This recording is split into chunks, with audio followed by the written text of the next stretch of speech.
Oke, good morning everybody. Jumpa lagi dengan 7R. Saat ini kita akan membahas radiasi benda hitam. Standar kompetensi kita menganalisis berbagai besaran fisik pada gejala kuantum dan sebatas berlakunya relativitas Einstein dalam paradigma fisika modern. Sedangkan kompetensi dasar menganalisis secara kualitatif gejala kuantum yang mencakup hakikat dan sifat radiasi benda hitam serta penerapannya. Untuk indikator kita, mendeskripsikan fenomena radiasi benda hitam, mendeskripsikan hipotesis Planck tentang kuantum cahaya, menerapkan perilaku radiasi benda hitam untuk menjelaskan gejala pemanasan global, misalnya pada efek rumah kaca. Nah, yang akan kita bahas yaitu tentang benda hitam, hipotesis Planck, dan efek rumah kaca. Yang pertama, benda hitam. Pernahkah kamu memakai baju warna gelap atau hitam pada siang hari yang panas? Apa yang kamu rasakan ketika memakai baju warna gelap atau hitam tersebut? Tentunya kamu akan cepat merasakan gerah, bukan? Mengapa demikian? Permukaan benda yang berwarna hitam akan menyerap kalor lebih cepat dari permukaan benda yang berwarna cerah. Hal inilah yang menyebabkan kita merasa lebih cepat gerah jika memakai baju berwarna gelap atau hitam pada siang hari. Sebaliknya, kita akan lebih nyaman memakai baju berwarna gelap atau hitam pada malam hari. Hal ini dikarenakan permukaan benda berwarna gelap atau hitam mudah memancarkan kalor daripada benda yang berwarna lain. Jadi, benda yang permukaannya gelap atau hitam akan mudah menyerap kalor dan mudah pula memancarkannya. Untuk memahami sifat radiasi permukaan benda hitam, maka kita bahas bersama-sama uraian materi berikut. Selain dapat memancarkan radiasi, permukaan bahan juga dapat menyerap radiasi. Kemampuan bahan untuk menyerap radiasi tidak sama. Semakin mudah bahan menyerap radiasi, semakin mudah pula bahan itu memancarkan radiasi. Bahan yang mampu menyerap seluruh radiasi disebut sebagai benda hitam atau black hole, ya, bukan black hole, jadi black hole.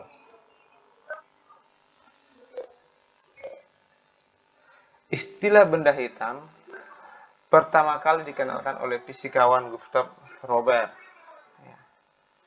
Kirchhoff pada tahun 1862. Benda hitam memancarkan radiasi dalam bentuk gelombang elektromagnetik.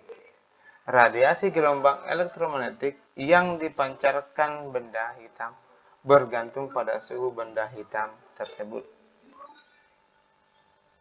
Benda hitam adalah benda ideal yang sebenarnya tidak ada. Karakteristik benda hitam dapat didekati dengan menggunakan ruang tertutup berongga yang diberi sebuah lubang kecil, ya, seperti gambar di samping ini, ya.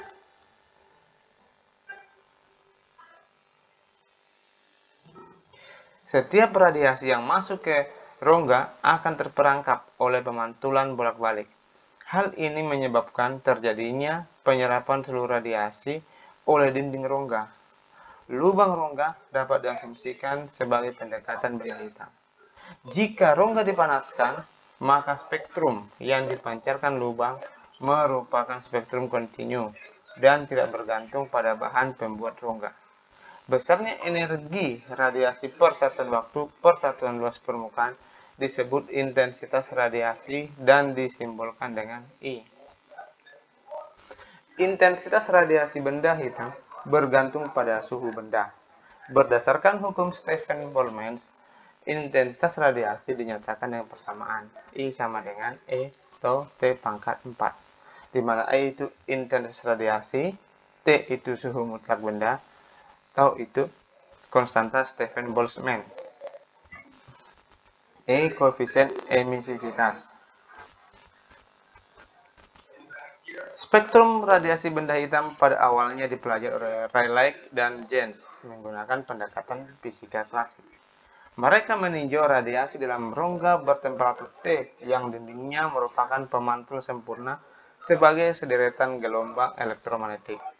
Akan tetapi, pada suhu 2000 Kelvin, bentuk grafik hasil eksperimen berbeda dengan bentuk grafik dikemukakan Rayleigh dan Jeans, seperti tunjukkan pada gambar di samping. Rayleigh dan Jeans meramalkan bahwa benda hitam ideal pada keseimbangan termal akan memancarkan radiasi dengan daya tak terhingga. Akan tetapi, ramalan Rayleigh dan Jeans tidak terbukti secara eksperimental. Ramalan ini dikenal sebagai bencana ultra ungu.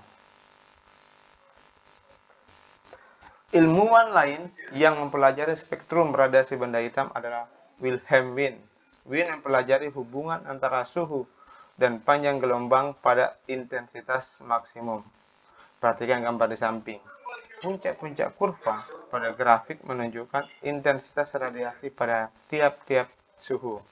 Tampak bahwa puncak kurva bergeser ke arah panjang gelombang yang pendek jika suhu semakin panjang ya. Panjang gelombang pada intensitas maksimum ini disebut sebagai lambda max. Wien merumuskan hubungan antara suhu dan lambda max sebagai berikut. Lambda max itu T sama dengan C.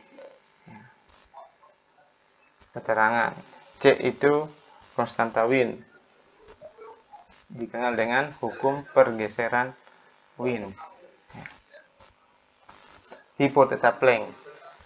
Planck berkesimpulan bahwa energi yang dipancarkan dan diserap tidaklah kontinu, tetapi energi dipancarkan dan diserap dalam bentuk paket-paket energi diskrit yang disebut kuanta. Max Carl Ernst Ludwig Planck adalah fisikawan Jerman, pemenang hadiah Nobel bidang fisika. Dalam teorinya yang dikenal sebagai teori kuantum, ia lahir di Kiel pada tanggal 23 April 1858. Ramalan bencana ultra ungu dapat dipecahkan oleh teori Planck yang menganggap bahwa radiasi elektromagnetik dapat merambat hanya dalam paket-paket atau kuanta. Dengan hipotesanya, Planck berhasil menemukan suatu persamaan matematika untuk radiasi benda hitam yang benar-benar sesuai dengan data hasil eksperimennya. Persamaan Planck tersebut kemudian disebut hukum radiasi benda hitam Planck. Ia berpendapat bahwa ukuran energi kuantum sebanding dengan frekuensi radiasinya. E sama dengan NH. Ini terangannya. Kuantisasi energi osilator ini merupakan hal baru pada masa itu. Kuantisasi energi inilah yang mendasari teori fisika kuantum.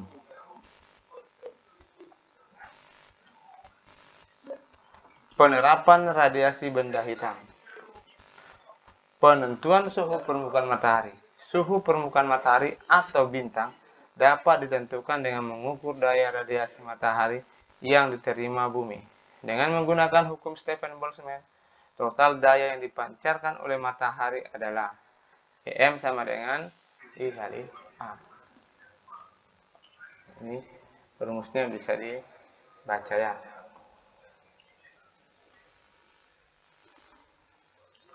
Matahari memancarkan daya yang sama ke segala arah. Dengan demikian, bumi hanya menyerap sebagian kecil. Meskipun bumi hanya menyerap sebagian daya dari matahari, namun bumi mampu memancarkan daya ke segala arah. Besar daya yang dipancarkan bumi adalah P sama dengan tau T pangkat 2, 4 PR pangkat 2. Jika bumi berada dalam keseimbangan termal, maka daya yang diserap bumi sama dengan daya yang dipancarkan. Yang berikutnya, radiasi energi yang dipancarkan manusia. Penerapan radiasi benda hitam juga dapat diterapkan pada benda-benda yang tidak berada dalam keseimbangan radiasi. Sebagian besar energi manusia diradiasikan dalam bentuk radiasi elektromagnetik, khususnya inframerah. Untuk dapat memancarkan suatu energi, tubuh manusia harus menyerap energi dari lingkungan sekitarnya. Total energi yang dipancarkan oleh manusia adalah selisih antara energi yang diserap dengan energi yang dipancarkan. Pemanasan global. Suhu rata-rata pada permukaan bumi telah meningkat 0,5 plus minus 0,18 derajat Celcius. Besar peningkatan suhu rata-rata global sejak pertengahan abad ke-20 kemungkinan besar disebabkan oleh meningkatnya konsentrasi gas-gas rumah kaca akibat aktivitas manusia melalui efek rumah kaca. Suhu permukaan global akan meningkat hingga 6,4 derajat Celcius.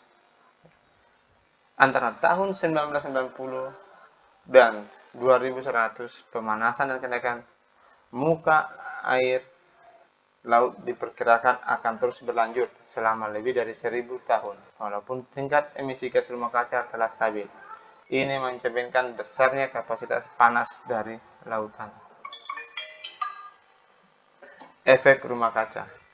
Segala sumber energi yang terdapat di bumi berasal dari matahari. Sebagian besar energi tersebut berbentuk radiasi gelombang pendek, termasuk cahaya tampak. Ketika energi tiba di permukaan bumi, ia berubah dari cahaya menjadi panas yang menghangatkan bumi. Permukaan bumi akan menyerap sebagian panas dan memantulkan kembali sisanya. Sebagian dari panas ini berwujud radiasi inframerah, gelombang panjang ke angkasa luar. Namun sebagian panas tetap terperangkap di atmosfer bumi akibat menumpuknya jumlah gas rumah kaca, antara lain uap air, karbon dioksida, dan metana yang menjadi perangkap gelombang radiasi ini. Gas-gas ini menyerap dan memantulkan kembali radiasi gelombang yang dipancarkan bumi, dan akibatnya panas tersebut akan tersimpan di permukaan bumi. Keadaan ini terjadi terus-menerus sehingga mengakibatkan suhu rata-rata tahunan bumi terus meningkat. Gas-gas tersebut berfungsi sebagaimana gas dalam rumah kaca. Dengan semakin meningkatnya konsentrasi gas ini di atmosfer, semakin banyak panas yang terperangkap di bawahnya. Efek rumah kaca ini sangat dibutuhkan oleh segala makhluk hidup yang ada di bumi, karena tampaknya planet ini akan menjadi sangat dingin. Dengan temperatur rata-rata sebesar 15 derajat Celcius, bumi sebenarnya telah lebih panas 33 derajat Celcius dari temperaturnya semula. Jika tidak ada efek rumah kaca, suhu bumi hanya minus 18 derajat Celcius, sehingga es akan menutupi seluruh permukaan bumi. Akan tetapi sebaliknya, apabila gas-gas tersebut telah berlebihan di atmosfer, akan mengakibatkan pemanasan global. Jika emisi gas rumah kaca terus meningkat, para ahli memprediksi konsentrasi karbon dioksida di atmosfer dapat meningkatkan hingga 3 kali lipat pada awal abad ke-22. Bila dibandingkan masa sebelum era industri, akibatnya akan terjadi perubahan iklim secara dramatis. Walaupun sebenarnya peristiwa perubahan iklim ini telah menjadi beberapa kali sepanjang sejarah bumi, manusia akan menghadapi masalah ini dengan risiko populasi yang sangat besar. Dampak pemanasan global. Iklim mulai tidak stabil, peningkatan permukaan laut, suhu global cenderung meningkat, gangguan ekologis, dampak sosial dan politik. Pengendalian pemanasan global. Tidak ada yang dapat mencegah pemanasan global di masa depan. Tantangan yang ada saat ini adalah mengatasi efek yang timbul sambil melakukan langkah-langkah untuk mencegah semakin berubahnya iklim di masa depan. Ada dua pendekatan utama untuk memperlambat semakin bertambahnya gas rumah kaca. Pertama, mencegah karbon dioksida dilepas ke atmosfer dengan menyimpan gas tersebut atau komponen karbonnya di tempat lain. Cara ini disebut carbon sequestration, menghilangkan karbon. Kedua, mengurangi produksi gas rumah kaca. Menghilangkan karbon. Cara yang paling mudah untuk menghilangkan karbon dioksida di udara adalah dengan memelihara pepohonan dan menanam pohon lebih banyak lagi. Pohon, terutama yang muda dan cepat pertumbuhannya, menyerap karbon dioksida yang sangat banyak, memecahnya melalui fotosintesis, dan menyimpan karbon dalam kayunya. Penghutanan kembali berperan dalam mengurangi semakin bertambahnya gas rumah kaca.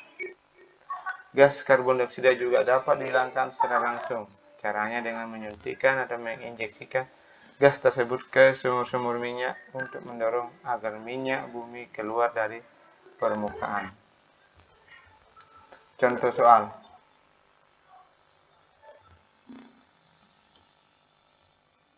Contoh soal. Suatu permukaan logam dengan emisitas 0,5 dipanaskan hingga 400 Kelvin. Tentukan intensitas energi radiasi yang dipancarkan, panjang gelombang pada intensitas maksimumnya. Oke, sudah. Jadi ini diketahui emisitasnya 0,5, suhunya 400 Kelvin. Ini konstantanya 2,878 ini taunya 5,67.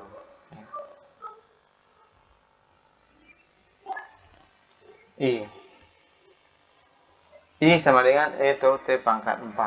Sehingga kita masukkan nilainya, diperoleh intensitasnya adalah 725,76 watt per meter pangkat 2. Lambda maksimumnya T per C. Berarti lambda sama masukkan nilainya, T-nya 400 per